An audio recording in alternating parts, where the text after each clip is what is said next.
कैसे हो आप सब? उम्मीद करती हूँ आप सब एकदम अच्छे होंगे और स्वस्थ होंगे और तैयारी में लगे हुए होंगे। तो आप सबको तो पता था कि आज मेरा एग्जाम था 6 मार्च को फर्स्ट शिफ्ट में आरपीएफ कांस्टेबल का। तो अभी मैं जस्ट पेपर ही देकर आई हूँ और रिव्यू शेयर कर रही हूँ किस टाइप के क्वेश्चन आ रहे हैं और किस चैप्टर पर आप सबको ज़्यादा ध्यान देना है और क्या क्या चीज़ लेकर जानी है, कौन सा डॉक्यूमेंट आपको लेकर जाना है।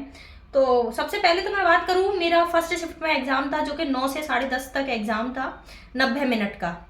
तो सबसे पहले मैं पहुँच गई थी वहाँ पे 7:30 बजे और मैंने 8 बजे एंट्री ले ली थी।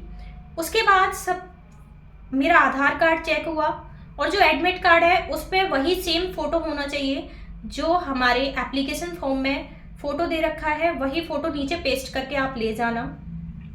एक आधार कार्ड ले जाना, फोटोकॉपी की आवश्यकता नहीं है और पेन की भी आवश्यकता नहीं है, पेन भी अंदर नहीं ले जाने देंगे। और फोटो अपने 2 रख कर ले जाना, क्या पता वो ले ले, बट मांगे नहीं थे। बट कहीं अगर मैच नहीं किया, पुराना फोटो है आधार कार्ड पे और अभी आपको चेंजिंग है और पुराना फोटो बहुत ओल्ड फोटो लगा हुआ है, तो आप अपना रिसेंट का भी फोटो 2 लेकर जाना। और नेक्स्ट मैं बात करती हूँ, कोई भी पेन हाथ पे कुछ भी लिखना मत, अपना पूरा हाथ खाली होना चाहिए। किसी का नंबर नहीं लिखना, किसी का कुछ भी, कोई भी डाटा, कोई भी एड्रेस, कोई भी चीज नहीं लिखना अपने हाथ पे। एक बॉय था जिसने अपने हाथ पे एक नंबर लिख रखा था, उसका पूरा हाथ वॉश कराया, पूरा हाथ वॉश कराने के बाद ही उसकी एंट्री हुई। तो मैं कुछ भी नहीं लिखना है अपने हाथ पे। अब हम चलते हैं एग्जाम सेंटर की तरफ, किस टाइप के क्वेश्चन आए। तो अगर मैं बात करूं, सबसे पहले मैथ्स, फिर है रीजनिंग और फिर है जीएस। इस टाइप से आपको क्वेश्चन देखने को मिलेंगे। तो सबसे पहले मैं बात कर लेती हूँ मैथ में। मैथ में किस टाइप के क्वेश्चन आ रहे हैं? नंबर सिस्टम में से क्वेश्चन आ रहा है। नंबर सिस्टम में से आपको 2 क्वेश्चन देखने को मिल जाएंगे। नेक्स्ट मैं बात करूं एलसीएम एचसीएम में, तो सबसे पहला जो मेरा क्वेश्चन था वो एचसीएम फाइंड कर लेगा था। एचसीएफ फाइंड करना था, 2 संख्या दे रखी थी और एचसीएफ बताना था। तो वेरी इजी क्वेश्चन था, इजीली हो गया था। नेक्स्ट डेसिमल फ्रैक्शन में से एक क्वेश्चन आपको देखने को मिल सकता है, मुझे भी देखने को मिला। नेक्स्ट मैं बात करूं सिंप्लीफिकेशन, तो सिंप्लीफिकेशन में से वेरी इजी क्वेश्चन, इजीली आप कर लोगे। 2 क्वेश्चन आप सबको देखने को मिलेंगे। स्क्वायर रूट क्यू रूट में से कुछ भी नहीं आया। एवरेज में से 2 क्वेश्चन देखने को मिले, जैसे कि ये संख्याएं दे रखी हैं और 5 संख्या का औसत क्या होगा, वेरी इजी क्वेश्चन था, आराम से हो जाएगा। एवरेज में से एजेस वाला चैप्टर अच्छे से कर लेना, प्रॉब्लम्स ऑन एजेस वाला जो चैप्टर है वो आप अच्छे से कर लेना। इसमें से आपको एक क्वेश्चन देखने को मिलेगा जो कि रीजनिंग में भी एजेस का चैप्टर है और मैथ में भी एजेस का चैप्टर है, तो दोनों में आपको एक एक क्वेश्चन देखने को मिल सकता है। आगे मैं बात करूं परसेंटेज की, तो परसेंटेज के बिना तो मैथ इम्पॉसिबल है। तो परसेंटेज तो आपकी मजबूत 101%, जड़ मजबूत होनी चाहिए आपकी परसेंटेज में। प्रॉफिट एंड लॉस में बात करूं तो सीआई का सिर्फ एक क्वेश्चन था सीआई का, और सीआई पूछा था, उसमें से संख्या दे रखी थी इसका, जैसे कि मान के चलो 18,900 रुपए की राशि है, 6% की ब्याज से 2 साल में कितना सीआई कंपाउंड इंटरेस्ट हो जाएगा, उसकी धनराशि ज्ञात करो। इस टाइप से कंपाउंड इंटरेस्ट का वेरी इजी क्वेश्चन था, हो गया था इजिली। अब मैं बात करूं रेशियो एंड प्रपोर्शन की, तो रेशियो एंड प्रपोर्शन में से एक क्वेश्चन देखने को मिला था मुझे। देखो कुछ क्वेश्चन ऐसे थे जो लेंथी थे, मतलब जिसमें कैलकुलेशन ज्यादा थी, बट कुछ क्वेश्चन की लैंग्वेज ऐसी थी जो शॉर्ट थी और इजीली हो रहे थे। अब मैं बात करूं पार्टनरशिप की, तो पार्टनरशिप में से 2 क्वेश्चन आए थे, काफी बड़ी लेंथ में। क्वेश्चन तो इजी थे बट उनकी लैंग्वेज जो थी वो काफी बड़ी थी, कैलकुलेशन में टाइम लग रहा था। जिस क्वेश्चन में कैलकुलेशन में टाइम लगे आप उनको स्केप करके आगे बढ़ना, क्योंकि टाइम बहुत कम लगेगा, टाइम बहुत कम मिला है। मैंने मैथ किया, उसी में मेरा सारा टाइम निकल गया। जीएस मेरी छूट गई, आधे क्वेश्चन मेरे रह गए, आप सबको बताऊं। और अब मैं बात करूं टाइम एंड वर्क की, तो टाइम एंड वर्क में से 2 से 3 क्वेश्चन आपको देखने को मिलेंगे बहुत अच्छे खासे टाइम एंड वर्क में से। और टाइम एंड डिस्टेंस में से भी आपको 2-3 क्वेश्चन आपको देखने को मिलेंगे, बहुत अच्छे से कर लेना। एक ट्रेन रेलगाड़ी होते हैं टाइम एंड डिस्टेंस में, जैसे कि एक रेलगाड़ी इसी दिशा से गुजरती है, एक रेलगाड़ी इसी दिशा से गुजरती है, तो समय कितना होगा, समय कितना लगेगा। डिस्टेंस, किसी में डिस्टेंस पूछा था, किसी में टाइम पूछा था। इस टाइप से 2-3 क्वेश्चन आपको टाइम एंड डिस्टेंस में देखने को मिलेंगे। नेक्स्ट मैं बात करूं सिंपल इंटरेस्ट, कंपाउंड इंटरेस्ट, तो एक क्वेश्चन आया था कंपाउंड इंटरेस्ट का। आगे मैं बात करूं कैलेंडर क्लॉक, तो क्लॉक में से कोई क्वेश्चन नहीं था, कैलेंडर में से भी कोई क्वेश्चन नहीं था।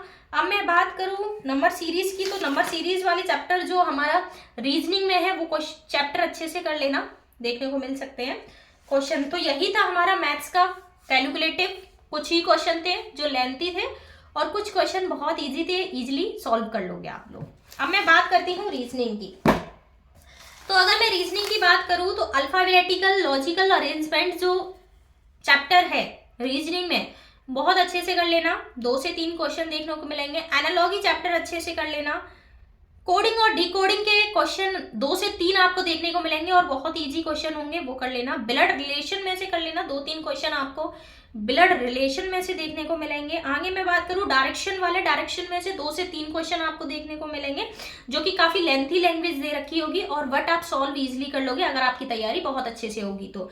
आगे मैं बात करूं टाइम सीक्वेंस टेक्स्ट जो होता है, किस टाइम पे इस टाइम पे पहुंचा, उस टाइप के क्वेश्चन थे रीजनिंग में, वो भी अच्छे से तैयार कर लेना। अब मैं बात करूं सिंबल रिलेशनशिप में से 2 क्वेश्चन थे, सिंबल रिलेशनशिप में से 2 क्वेश्चन थे, वो भी इजीली सॉल्व हो गए थे। आगे मैं बात करूं नॉन वर्बल रीजनिंग में से सिर्फ एक क्वेश्चन आया था जो कि हो गया था आराम से, और मिरर इमेज में से आए थे 2 क्वेश्चन, बहुत इजी क्वेश्चन थे मिरर इमेज के भी, तो वो भी मिरर इमेज और वाटर इमेज अच्छे से पढ़ के जाना, अच्छे से इजीली कर लोगे आप।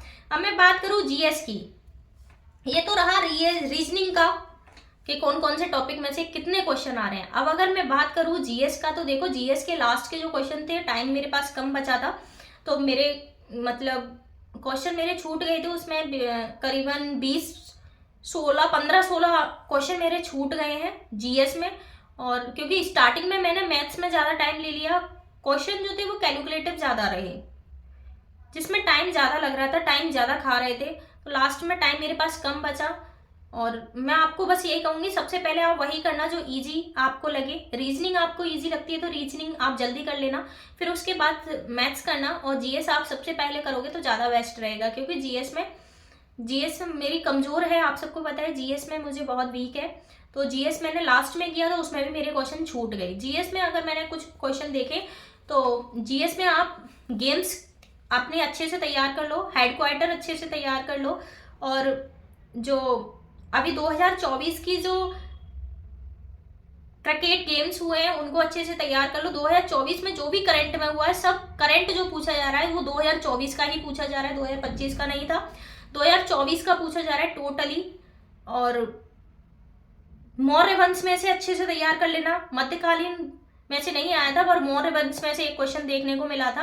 आर्टिकल्स अपने अच्छे से तैयार कर लेना, आर्टिकल पूछा जा रहा है, राष्ट्रपति का शासनकाल कब तक किस आर्टिकल में आता है, इस टाइप से एक क्वेश्चन देखने को मिला था, तो आर्टिकल अपने अच्छे से तैयार कर लेना।